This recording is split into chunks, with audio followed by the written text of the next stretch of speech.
What's up, guys? Welcome back to the channel. If you've been following along, you know that I just started a series on overlanding and why I thought it was a scam. Well, in today's episode, we are going to talk about one of the biggest considerations that you need to consider if you're going to get into overlanding. Know what it is? It's right behind me, but stay tuned and we'll get into that right after this. Before we get into today's video, I'd like to ask you to just take a moment, hit that like and subscribe because it really helps me out. Now, back to the video. All right, guys, welcome back. So today we are going to talk about your sleeping arrangements for overlanding. That's right. Whenever you're considering getting into overlanding, you need to take some things into consideration, and those being, how am I going to get there? Where am I going to sleep? What am I going to eat? How long am I going to be? And how am I getting home? Really, it's just trip planning, but you're doing it in the outdoors. Overlanding, like we said, is more about the journey than it is the destination. And then today, I'm going to show you 3 sleeping arrangements that you can use if you want to get into overlanding. So let's take a look at number 1. All right, guys, so number 1, this is a basic cot and sleeping bag setup. The only thing really missing is a pillow. You don't really need a pillow because the sleeping bag and the cot will do just fine. This is a very basic setup. Couple advantages. Number 1, it's cheap. That is a Coleman cot, cost me about 50 bucks. That is an REI sleeping bag that is rated down to 20 degrees Fahrenheit. That cost me about 100 bucks. So for a little less than 150 bucks, you can sleep outside under the stars. The disadvantage, there's no rain cover here, but this is a good and easy way to get into overlanding that packs away neatly in the back of your Jeep, minivan, 4Runner, whatever vehicle that you're using to go overlanding in. Now, if you come over here, we'll show you the second arrangement that you can use for camping out. This is the REI Camp Dome Tent number 2.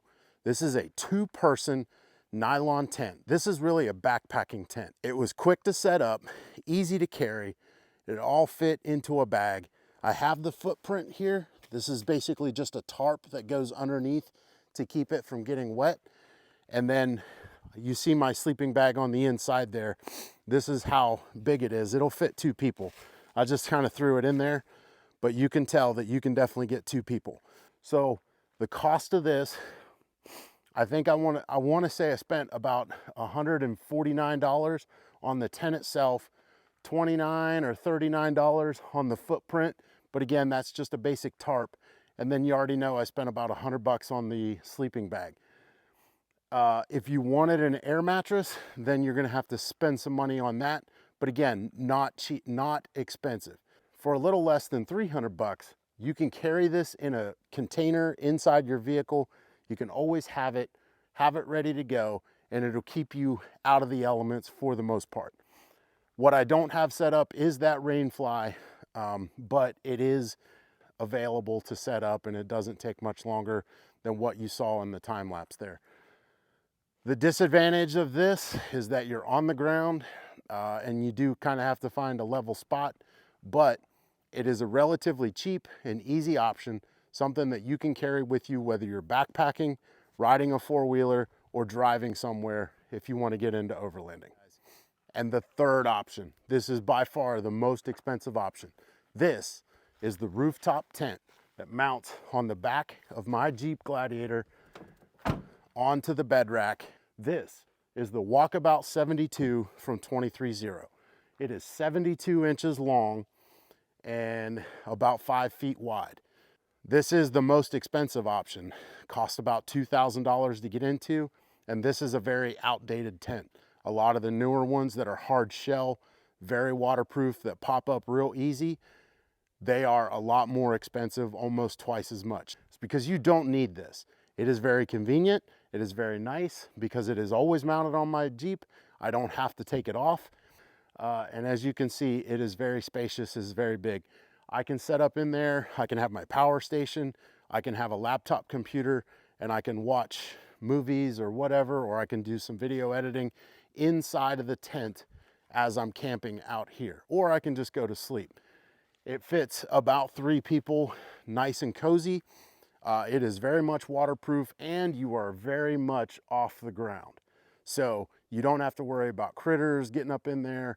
Plus you also have this additional space here that if it is raining and you want to be outside, you can just kind of stand under here and you have a place that'll keep you generally out of the rain.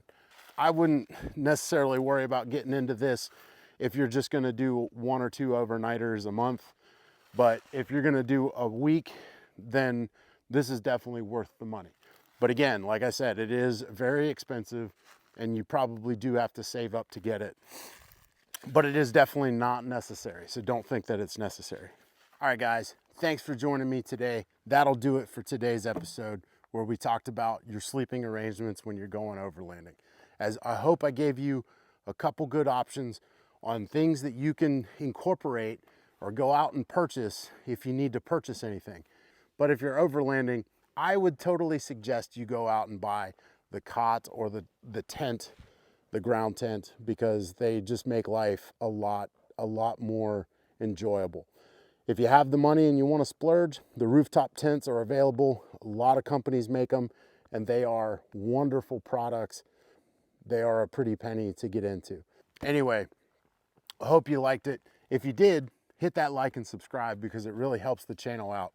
And if you got anything left of your weekend, please get out and enjoy it, because it is beautiful here in central Missouri today and tomorrow.